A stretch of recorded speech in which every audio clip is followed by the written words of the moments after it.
Salut tout le monde, j'espère que vous allez bien tous et toutes. Le bonheur est total, bien sûr. Le Paris Saint-Germain a remporté la Ligue des Champions et désormais champion d'Europe. C'est la joie, clairement, la fierté de tous les supporters parisiens. Alors, j'ai voulu faire une vidéo et vous avez vu le titre de la vidéo, c'est Pardon Luis, je ne t'ai pas compris. En référence, bien évidemment, à Vous ne pouvez pas comprendre, le fameux documentaire en référence à Luis Enrique. Et il faut le dire, c'est vrai. En fait, c'est triste à dire, mais on a cette tendance, nous les fans de foot, mais même d'ailleurs les fans de sport en lui-même, à toujours un petit peu condamner très très vite. C'est vrai qu'on a tendance à faire ça. Et c'est vrai que cette équipe parisienne, elle nous a expliqué que la patience est une vertu et que si tu n'as pas la patience, tu ne peux pas réussir. C'est-à-dire que à un moment donné, il faut quand même rappeler ce qu'était le Paris Saint-Germain. C'est-à-dire que durant ces 2 saisons qui ont eu lieu, la politique du club avait changé. Une politique beaucoup plus sur le long terme. Et c'est ironique, c'est que le moment où le PSG dit on va faire une politique sur le long terme, c'est là où il gagne sur le court terme. Mais ce qui est, pour ma part, très intéressant, c'est que, en fait, je vais parler d'abord de Luis Enrique, après, on parlera bien sûr du match. On va pas parler du match, on l'a fait hier. On va parler bien évidemment de Luis Enrique, on va parler bien sûr de Luis Campos, on va parler aussi de la direction parisienne, mais également des joueurs. En fait, on va rappeler ce qui s'est passé notamment au début de saison. Même d'ailleurs depuis que Luis Enrique est arrivé. J'étais très perplexe. Pourquoi? Luis Enrique avait quitté l'Espagne. Et il s'avère que, on l'avait tous dit, son obsession de la possession, son obsession à vouloir faire comme ça, ne pouvait pas y arriver. Et beaucoup de gens d'ailleurs, rappelez-vous les mauvaises langues, disaient même qu'il avait réussi cet exploit grâce à Léo Messi au final. Et notamment aussi Neymar qui était présent. Et au final, Luis Enrique, il nous a expliqué, regardez, il a dit à ses joueurs, je vais jouer de cette façon, je vais vous donner cette mentalité, et je vais vous montrer ce que j'attends de vous. Et si vous avez vu, vous souvenez-vous de ce documentaire qu'il a fait, notamment avec Kylian Mbappé, où il te dit, c'est catastrophique. Ça veut dire quoi au final? Il a simplement expliqué à Kylian Mbappé, écoute, ton avenir, je m'en tape. Par contre, ce que tu as fait là, je veux plus jamais le revoir. Je veux plus jamais te revoir en train de trottiner et en mode, vas-y, non. Ce que tu dois faire à un moment donné, c'est tout donner. Parce que si tu n'es pas capable de faire ça, écoute mon gars, tu deviens un boulet dans l'équipe. Alors il l'a pas dit comme ça, mais il l'a fait. Il a réussi à expliquer à un mec qui refusait de défendre que ce mec-là, s'il se met pas au diapason des autres, il n'y arrivera pas. Alors, après, c'est vrai qu'on va revenir aussi sur l'année dernière. Et c'est vrai que le PSG avait fait l'erreur de vouloir tellement miser sur Kylian Mbappé qu'au final, le jour où ça a été... Je pense d'ailleurs ça a été fait comme ça. Le jour où le PSG a vu Kylian Mbappé partir, on a tous été là à se dire, ils vont pas y arriver. On a un mec qui a empilé les buts à tout va. Est-ce que Kylian Mbappé n'était pas celui... On disait souvent, ouais, Kylian Mbappé, c'est un peu l'arbre qui cache la forêt. Il y a toujours ces problèmes au Paris Saint-Germain. Il y a ces erreurs sur coup de pied arrêtés. Il y a cette mentalité qu'on sent que le PSG, c'est pas non plus la grande mentalité. On avait le sentiment que cette équipe, en fait, avec Kylian, elle avait une plus-value, mais qu'au final, sans elle, sa plus-value n'est plus là. Mais il nous a fait mentir encore. Et encore une fois, je le dis, je ne t'ai pas compris, Luis. Parce qu'au final, qu'est-ce qu'il a fait? Il a dit, écoute, la première année, c'est un tour de chauffe. On va faire travailler la saison de façon à ce qu'on soit... Il a expliqué tout ce qu'il avait fait. Il ne nous a pas expliqué, il nous l'a montré. Il nous a dit, on sera prêt à tant moment, tant moment, tant moment. Mon équipe, elle est j'ai confiance en elle. Elle est capable de faire ça, de faire ça, de faire ça, de faire ça. Et ceux qui ne croient pas, au revoir. Et en fait, c'est ça qu'a fait Luis Enrique. Luis, il nous a expliqué, écoute, vous ne pouvez pas comprendre ce que je fais parce que vous ne pouvez pas le comprendre, parce que vous ne le voyez pas. Mais quand vous allez le voir, vous allez le comprendre. Et au final, on a vu une équipe parisienne qui s'est métamorphosée. Encore une fois, les exemples, on en a plein. Je vais prendre l'exemple concret. On n'est plus parti sur des joueurs... Déjà, on est parti sur une nouvelle politique. Cette nouvelle politique dont on n'a pas compris aussi. Des jeunes joueurs, notamment Vitinha. Bon, même si Vitinha était déjà là, sous l'air avec Messi et Neymar. Mais on avait notamment les arrivées de Barcola, les arrivées de... on a fait aussi, bien sûr, des joueurs aussi qui ont raté, hein, mais on a eu les arrivées de certains joueurs comme Dembélé, comme Kolo Muani, comme certains joueurs qui... Et en fait, quand tu vois ce qu'il a fait la première année, en fait, bah, il a dit, on va faire appel finalement à un effectif qui va se rajeunir, mais plus important, c'est qu'on va enlever ceux qui n'ont pas envie de jouer, Paredes, Neymar, Verratti, on va enlever tous ces joueurs-là et on va faire revenir du 109.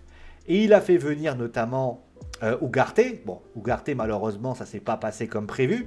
Mais il a fait éclos notamment un certain Warren Zaïre-Emery, qui a été notamment un très... Alors certes, il n'a pas joué parce que Fabien Ruiz était énorme, mais il a fait ça. Ensuite, de cette équipe, il a en plus développé cette équipe. Et ça, on va commencer tout de suite par en parler. La première force du PSG, ça reste bien évidemment l'entente entre le Campos et Enrique. Est-ce que vous avez eu l'impression que Nasser a eu un petit peu une intervention de quelque sorte? Non, parce que vous avez un Campos et un Enrique qui travaillent main dans la main. Luis, je veux un défenseur central. Non. Ok, attends, je regarde. Oh, j'ai un mec qui est de Francfort, ou de... Je sais plus, oui, c'est Francfort, qui s'appelle William Pacho. Je te montre, qu'est-ce que t'en penses? Ah, c'est bien, vas-y, je valide. Après, il nous faudrait un milieu de terrain un petit peu créatif, un petit peu plus en retrait, capable de récupérer des ballons, qui justement est capable de se projeter, capable justement avec des passes, avec une passe de pouvoir créer un décalage, etc. Ok, attends, moi je te propose Raul Neves. Ouais, mais alors c'est pas Ugarte, hein. Alors Ugarte d'ailleurs, pour information, c'est l'exemple typique de ce que le PSG... D'ailleurs, on va y revenir de ce mercato-là. Mais après, voilà, ok. Il va me falloir aussi un joueur un peu créatif, un peu attaquant, un peu créatif, parce que j'ai des mecs qui ne pas dans la profondeur, mais j'ai pas réellement un créatif. Ok. Bah, je peux te proposer un jeune breton qui s'appelle Désiré Doué. Ah, d'accord, je valide. Dis-moi, je cherche aussi un mec dans la percussion, dans la grinta, qui avec aussi ce côté dribble, etc. Ok, bah il y a un petit géorgien que lui il suivait déjà, c'était Vadashkelia, et ainsi de suite. À un moment donné, en fait, ce qu'a fait le PSG, ils ont tout simplement travaillé ensemble. Et ça dénote finalement de ce qui s'est passé aussi les années précédentes. Les années précédentes, l'entraîneur n'était absolument pas sollicité. Est-ce que vous pensez sincèrement que Christophe Galtier, à l'arrivée de Skriniar, non pas de Skriniar, l'arrivée notamment de certains joueurs, on l'a sollicité? Non, au contraire. Est-ce que vous pensez réellement que Pochettino, il a été sollicité par rapport aux venus de Messi, de Ramos, de tout ça? Non. En fait, c'est ça la grosse force déjà du PSG. C'est qu'on a un directeur sportif qui travaille avec son entraîneur. Et ça ne peut que fonctionner. Parce que quand tu as un entraîneur qui bosse, qui est passionné, et qu'au final, il bosse avec un directeur sportif qui lui ramène ce qu'il veut, qui ça travaille main dans la main, ça ne peut que fonctionner. D'ailleurs, ça revient à ce qui s'est passé. Souvenez-vous quand Luis Enrique n'était pas encore arrivé. Luis Campos avait décidé de tout simplement de faire son recrutement. Il a fait appel à des joueurs comme Ugarte, il a fait appel à des joueurs comme Gonzalo Ramos, des joueurs comme Lucas Hernandez. Non, Lucas Hernandez, je ne sais pas s'il était déjà là. Bref, Hernandez. Il a fait venir plein de joueurs. Et le truc, c'est qu'on s'est tous dit, mais attends, le mec, il ne connaît pas l'entraîneur, il est déjà en train de former son effectif. Et bien, si on regarde bien, tous les joueurs du PSG qui ont été recrutés avant l'arrivée de Luis Enrique. Ils ne jouent pas vraiment. Ils sont là, bien sûr. On voit Gonzalo Ramos qui fait des bribes de match. Mais au final, ça représente finalement au Paris Saint-Germain l'exemple typique, c'est que vous ne pouvez pas réussir à créer une équipe si vous ne faites pas les choses bien. Et ça s'appelle un directeur sportif et un entraîneur qui travaillent ensemble. Donc déjà, Luis, le PSG, les joueurs, je vous excuse, je ne vous ai pas compris. Ensuite, on va parler aussi de l'état d'esprit au final de ce Paris Saint-Germain. L'histoire du PSG, il est fait de fiascos, de moqueries. On va pas se mentir, à chaque fois... Si vous me parlez du Paris Saint-Germain, en général, le nom PSG fait référence notamment à Luis Enrique, notamment à la remontada de Barcelone. On va vous faire référence notamment aussi à des matchs qui ont été des désillusions énormes. Pardon, le PSG Guignon de Coupe de la Ligue qui avait eu lieu en 99 ou en 99, si je me souviens, en 2000.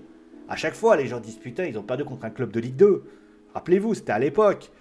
On va me rappeler aussi le match où il y a notamment le Deportivo La Corogne, où le PSG mène 2-0, 3-0, c'est l'arrivée de Luis. Et finalement, le PSG prend une roustinade comme jamais. Il y avait notamment un match, alors il faudrait me le rappeler, c'était il y a longtemps, c'était avant l'ère Qatari. Il y avait un match où il menait 3-0 face à Istres, je crois. Et le PSG perd 3, t'as deux doigts de perdre 4-3 parce qu'ils ne sont pas capables de tenir la cadence. La remontada, bien sûr. Même le match quelques années auparavant contre Chelsea, où tu as Dembaba, où clairement Dembaba marque le but le plus important. L'affaire Périscope de Serge Aurier, les propos de Neymar, notamment où il disait « Moi, j'aime beaucoup Barcelone, c'est ma ville, voilà. » Messi qui, on va dire, a égratigné le PSG. Et surtout, forcément, ça fait mal quand tu es supporter du PSG d'avoir ce genre de choses.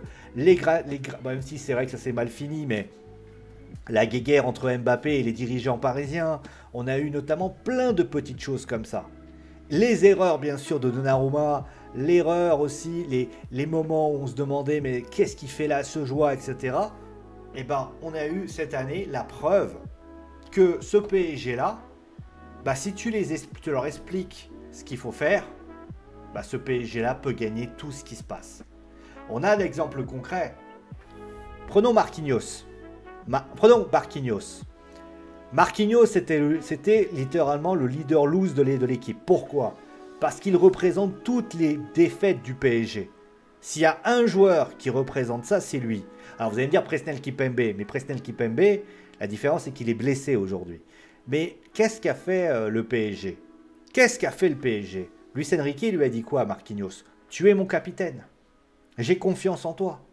J'ai confiance en tes capacités. J'ai confiance en ce que tu es. Et au final, il lui a donné le mental. Alors oui, il y a eu des erreurs. Il y a eu une erreur face à Arsenal, j'en ai parlé, où clairement, tu te dis c'est pas possible. Il y a notamment les 15 premières minutes où il est complètement à côté. Mais pour pouvoir réussir ça, qu'est-ce qu'il a fait, Luis Enrique et Luis Campos? Il a dit, attends, peut-être que aujourd'hui, il va peut-être falloir réfléchir à un joueur capable de l'épauler. De lui dire, écoute, si tu te trompes, je suis là. Et ça s'appelle Willian Pacho. Et notamment, par exemple, ça fait référence à quelqu'un que je n'ai pas cité, c'est Milan Skriniar. Skriniar, il n'était pas fait avec Marquinhos. Mais aujourd'hui, Milan Skriniar est à Galatasaray et ça se passe, j'espère bien pour lui, je n'ai pas suivi sa carrière à ce moment-là, mais concrètement, c'est la révélation. La révélation de se dire, on lui a expliqué. Prenez Neves. Neves, qui est un couteau suisse, littéralement, même c'est un couteau portugais, pour ainsi dire, et littéralement, il est arrivé, il a aussi aidé dans le calme, etc. Prenons le cas de Donnarumma. Donnarumma qui était critiqué durant des années, et depuis justement cette erreur face au Real, on se demandait, mais ce gardien-là n'était pas à la hauteur de notamment des personnes comme Thibaut Courtois, comme Ederson, comme Alisson, Non, lui il est arrivé, il a dit, écoutez, et Luis Enrique lui a dit, j'ai confiance en toi. Et ça a marché. Fabien Ruiz, Fabien Ruiz c'est l'exemple le plus concret. Il est arrivé au Paris Saint-Germain. Rappelez-vous, on est au mercato d'hiver. Le PSG, on se dit tous qu'il va le dégager, puisqu'on va penser à mettre Warren Zaïre-Emery. Qu'est-ce qu'a fait le PSG? Ils l'ont gardé. Luis Enrique a dit, je te garde. Et Fabien Ruiz a dit, je reste. Tout le monde disait, c'est pour l'argent. Eh ben, il a fait quoi, Fabien? Fabien, il a dit, écoute, j'ai envie de jouer avec cette équipe et je vais montrer à cette équipe ce qui est capable de produire. Aujourd'hui, le PSG, avec ce qui a été proposé par Fabien, aujourd'hui, Fabien Ruiz, c'est littéralement le joueur indéboulonnable du milieu de terrain. Donc, c'est ça aussi l'aspect mental. C'est de dire, à un moment donné, je te crois, mais fais-moi croire encore, ne gâche pas ça. Et quand tu es joueur de football, et que, même d'ailleurs dans la vie de tous les jours, quand tu es un gars, quand tu es une personne qui croit, qui te dit, ce mec-là, il croit en moi, mais je ne veux pas le décevoir. Malgré, contre vents et marées, contre toutes les difficultés, le gars, il continue à croire en moi, mais si j'abandonne, je suis une pipe humaine. Donc ça veut dire que Luis Enrique, il a fait quoi au final? Il a fait confiance, et ça c'est cool. Comme il a dit aux joueurs, notamment il en avait parlé en demi-finale, il avait dit, si vous ne croyez pas en moi, dites-le moi, je m'en vais. Bah c'est ça aussi, c'est de dire, je sais que ce que je vous propose, peut-être que c'est dur pour vous. Peut-être qu'aujourd'hui vous doutez de ce que je fais, parce que c'est normal. Mais si vous pensez réellement que je ne suis pas capable de vous emmener là où vous voulez que je vous emmène, en clair, aller plus haut, je m'en vais. Je m'en vais et et on aurait eu encore une fois, souvenez-vous, cette politique. Si les joueurs avaient dit ok, tu pars, je pense qu'on aurait retrouvé cette fameuse politique de joueurs qui aurait causé des dégâts monstrueux au Paris Saint-Germain. Parce qu'au final, c'est quoi le Paris Saint-Germain? C'est la politique des joueurs. Ça fait 2 saisons que les choses se sont... Le club est enfin restructuré tel qu'il était. Mais rappelez-vous de toutes les histoires, notamment Messi qui dit à Galtier, j'ai pas envie. Galtier qui dit, voilà, il lui dit à Galtier, j'ai pas envie. Paredes qui arrive à la bourre. Neymar qui allait faire je sais pas quoi. Il y avait tout et n'importe quoi. Verratti qui sortait la nuit. Il y avait plein de choses qui n'allaient pas. Alors, ça n'enlève pas leur amour. Mais tu te rends compte, malheureusement, que cette équipe du PSG à l'époque, les joueurs faisaient ce qu'ils voulaient. Alors vous allez me dire, oui, mais il y a des équipes, c'est toujours un peu la même chose. Oui, sauf que tu ne peux pas aujourd'hui, quand tu es... On va dire... Prenons Ronaldinho. Oui, Ronaldinho, il a fait ça. Sauf que Ronaldinho, le jour où il s'est mis la tête à l'endroit et qu'il s'est dit « Je vais peut-être me mettre au boulot », il a remporté un ballon d'or. Et il a remporté une Ligue des Champions. La réalité, c'est que tu dois... Parce que c'est important là. Pour moi, le PSG, à un moment donné, ils se sont dit « On va changer notre politique de club, on va changer notre politique de recrutement, on va changer notre politique de mentalité. Et aujourd'hui, on va faire une équipe. » Et je vais vous le dire une chose. Ça, c'est la deuxième chose. Moi, j'étais très sceptique. Alors, pas sceptique dans l'idée, mais dans le niveau de ce qu'il proposait. Encore une fois, on va revenir à ce que je vous disais. Est-ce que vous pensez sincèrement que le PSG, aujourd'hui, m'a impressionné? La réponse est oui.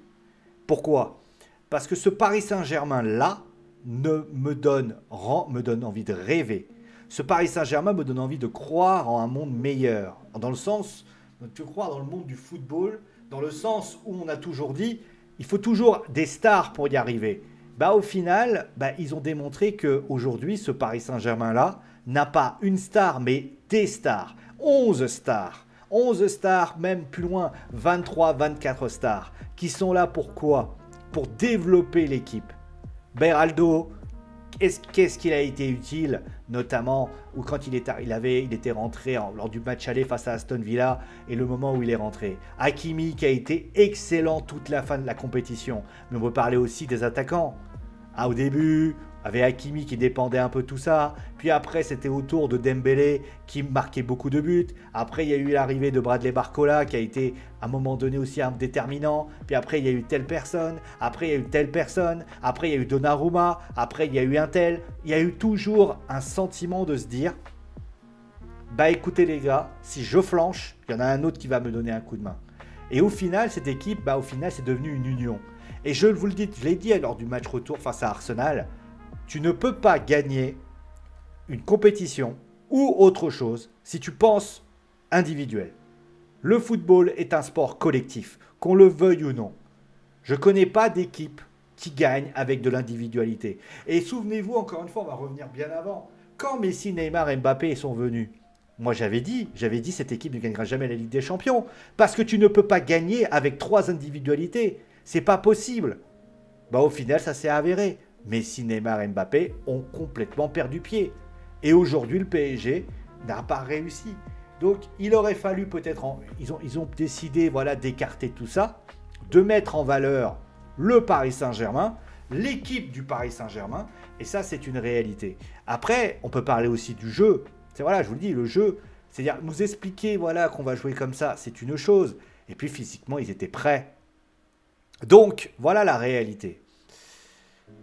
C'est pour ça que, encore une fois, je vais me le répéter, Luis, je me suis... Ousmane, John Gigio, en fait, l'histoire, c'est que, quand on parle d'histoire, c'est que, bah, au final, la vérité d'aujourd'hui n'est pas la vérité de demain. La vérité d'aujourd'hui n'est pas la vérité de demain. C'est-à-dire que vous pouvez être nul enfin, dire. Après, par contre, l'effet de surprise ne fonctionnera plus l'année prochaine. Mais tu ne peux plus te dire, en août, on est moyen, bah au final, on sera moyen. Alors, il y a des équipes, ça marche. Prenez le cas de Manchester City. Manchester City, ils n'étaient pas bien pendant une certaine période. Bah, ça s'est confirmé en Ligue des Champions.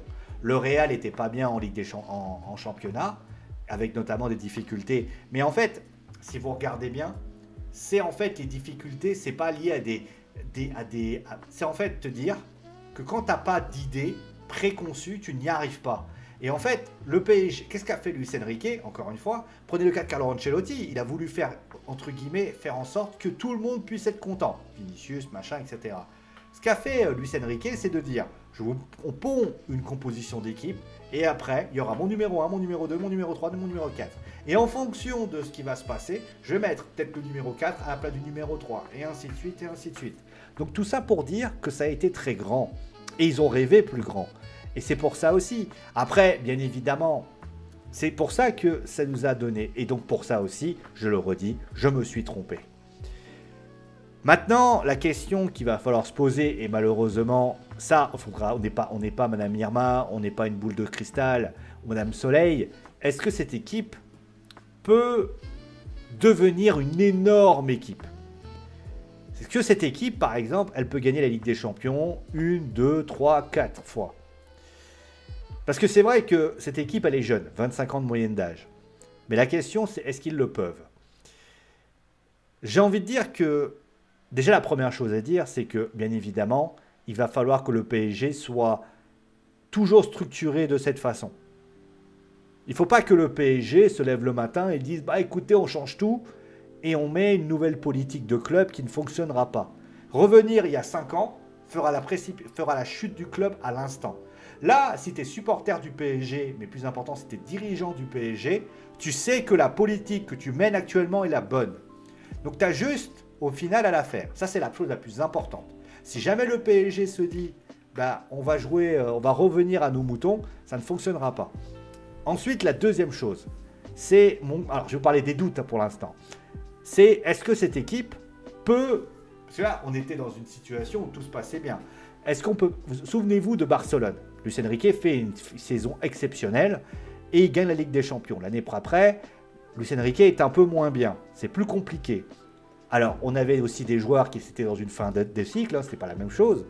Mais est-ce que, pour ainsi dire, le PSG ne peut pas subir la barcelonaise? C'est-à-dire, l'année d'après, être un peu moins bien.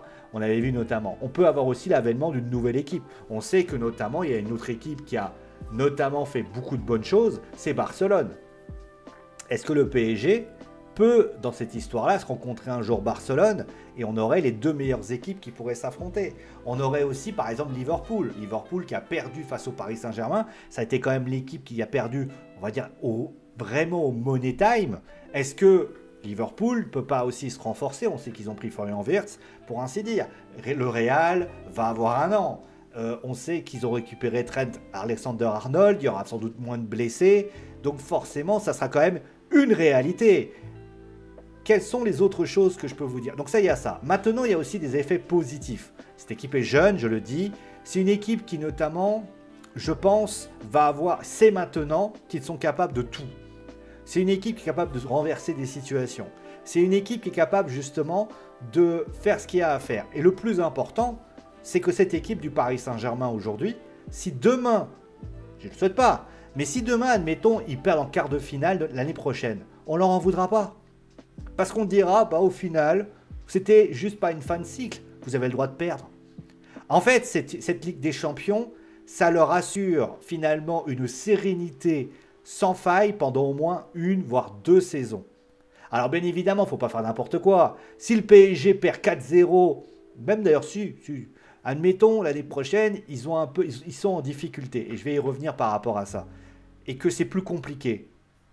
Moi j'ai envie de dire le PSG s'en sortira bien, surtout qu'ils vont avoir beaucoup d'argent dans les caisses, ce qui va leur permettre aussi de pouvoir s'en sortir. Et va permettre notamment, et ça par contre on parle de la France, là tu vas avoir une exposition mondiale. Ça veut dire que mondialement, quand les droits télé vont repartir, tu vas avoir un paquet de monde qui vont vouloir regarder le Paris. C'est pour ça aussi que c'est intéressant. Parce qu'au final, qu'est-ce qu'a fait le PSG? Le PSG, ils ont mis un zoom sur le PSG en disant, écoutez les gars, vous voulez nous regarder tout le temps? Bah, allez, abonnez-vous. Là, par exemple, je ne serais pas étonné que Nicolas de Taverneau, la LFP, Vincent Labrune, ou d'autres disent finalement, bah écoutez, si vous avez envie, vous voulez voir le Paris Saint-Germain, vous voulez voir les champions d'Europe en titre, allez-y. Et là, ça crée une publicité de dingue. Tu vois Canal qui se dit, ah ouais, putain, merde, on va mettre les champions d'Europe. Parce qu'à chaque fois qu'ils vont rentrer dans un dans un stade de Ligue 1, ça va être un tel. Alors, ça ne va pas enlever les difficultés du championnat, bien évidemment. Hein, les difficultés qu'a été confrontés les clubs français qui sont dans une grosse panade. Oui, mais ça va projeter une belle exposition. Mais la question, c'est quels sont les effets positifs aussi? Bah, finalement, cette équipe est jeune.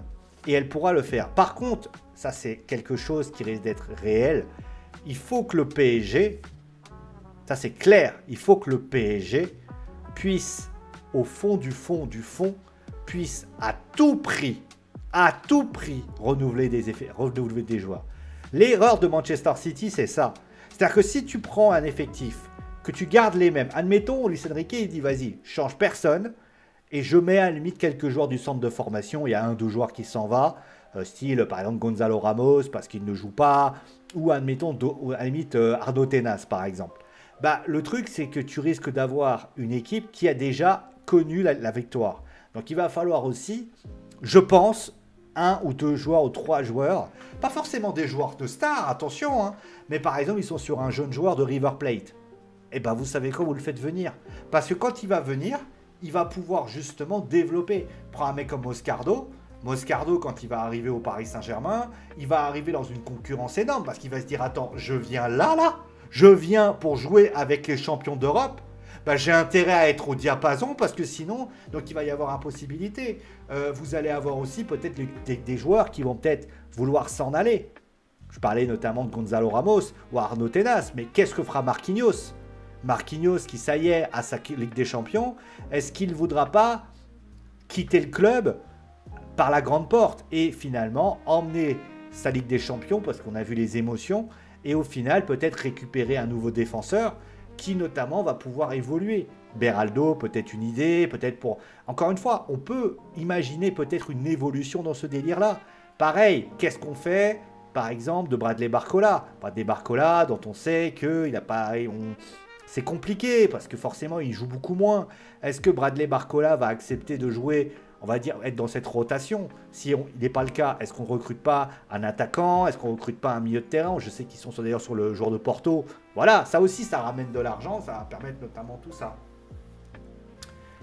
Paris est champion. Paris a remporté la Ligue des Champions. Paris a tout simplement montré à l'Europe ce qu'ils étaient, ce qu'ils valaient. Ce 5-0, pour moi, il est tellement symbolique que j'ai même pas envie de dire quelque chose. Standing ovation de tout le monde. Et ce que je peux vous dire, les gars, aujourd'hui, si vous avez été dans cette optique de vous... Je sais que certains... Et vous voyez, à ça aussi, je terminais avec ça. Beaucoup de gens disaient notamment, ouais, cette équipe, elle gagnera jamais, elle n'a pas de star. Cette équipe a gagné parce qu'elle... Non. Je vais la faire différemment. Cette équipe, si elle a une star, c'est les 23 mecs que vous avez derrière. En fait, c'est pas une star, c'est la star, c'est l'équipe. Rappelez-vous d'une chose. Quand vous irez au travail lundi, si vous allez au travail, si vous êtes dans une équipe de football, de sport, collectif bien sûr, si vous avez tout plein de choses, vous faites, quand vous travaillez dans une entreprise, quoi que ce soit, si on vous explique, si quelqu'un vous explique que, on ferait bien clair, hein, que lui ou elle, c'est the GOAT, autrement dit, c'est les meilleurs, et vous êtes de la merde, dites-leur, parlez-leur du Paris Saint-Germain. Dites-leur que vous êtes un maillon de l'équipe et que sans vous, ils ne valent rien. Parce que c'est ça la réalité. Cette équipe nous a montré que les individualités ne fonctionnent jamais sans un collectif. Et c'est ça les choses. Ils ont réussi à dire, on est plusieurs individualités. Ousmane, dribbleur, avec percussion, capable justement avec une bonne accélération de prendre de la différence. Barcola, beaucoup de joueurs en percussion dans la profondeur. Vara, le côté aussi percussion, mais avec notamment ce côté dribble qui est pouvoir justement donner. Pacho, un joueur à rock, un modèle qui pourra être donné. Ron Neves, un joueur techniquement avec un toucher de balle au niveau de la passe qui est incroyable. Vitinha aussi, qui notamment dans ces petits espaces est capable de faire des choses de fou. Dites-vous bien une chose. Si quelqu'un vous dit « Je suis le leader et c'est moi le tribal chief, entre guillemets, le leader de l'équipe, et vous n'êtes rien sans moi », montrez-lui l'affiche PSG 2004-2025. Parce que si vous leur montrez et qu'ils continuent à le dire, dites-lui simplement, tu n'es pas le GOAT, tu n'es pas l'équipe. L'équipe, c'est nous. Et vous allez voir que peut-être, s'il ne comprend pas, dites-lui simplement comme le rock. Hein, vous connaissez la phrase, pour ceux qui sont fans de catch, pour ainsi dire. Voilà. Je vais m'arrêter là parce que je pense que j'ai tout dit. Bravo. Bravo Paris, je n'ai en tout cas que de respect, d'admiration c'est un peu fort, de respect, je n'ai que... Ouais, je m'excuse d'avoir douté de vous, je m'excuse de vous avoir considéré que vous ne valiez pas, que vous n'étiez pas de valeur, parce que vous l'étiez, j'avais pas compris, et au final, j'ai compris. J'ai compris ce que vous vouliez faire. Vous ne l'avez pas montré par les paroles, vous l'avez montré par les actes. Et de ça, big respect. Bravo Luis Enrique, bravo Luis Campos, bravo à tous les joueurs du Paris Saint-Germain. Je ne vais pas tous vous les citer parce qu'à un moment donné, il y en a beaucoup. Mais je vous remercie de m'avoir fait plaisir. Je vous remercie de m'avoir fait fermer ma gueule. Je vous remercie de m'avoir fait comprendre que ce n'est pas parce qu'on dit quelque chose que c'est vrai. Et vous savez quoi? Si vous m'avez fait comprendre ça, je vais pouvoir le faire comprendre aux autres. Allez, profitez bien les Parisiens. Pas de grabuge hein, quand même, ça évitera quand même d'avoir des choses à dire dans la presse. Bonne soirée, bonne journée. Allez Paris. Et vous savez quoi hein, bah tiens, d'ailleurs on va se faire un kiff, tiens, pour terminer cette magnifique soirée. Vous êtes prêts? Bah, quand même, on va pas finir comme ça. C'est parti.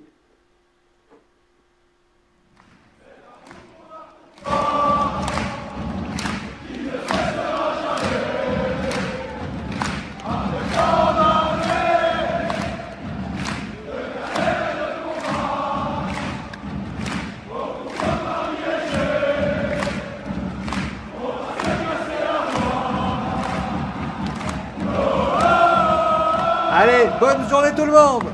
Ici c'est Paris.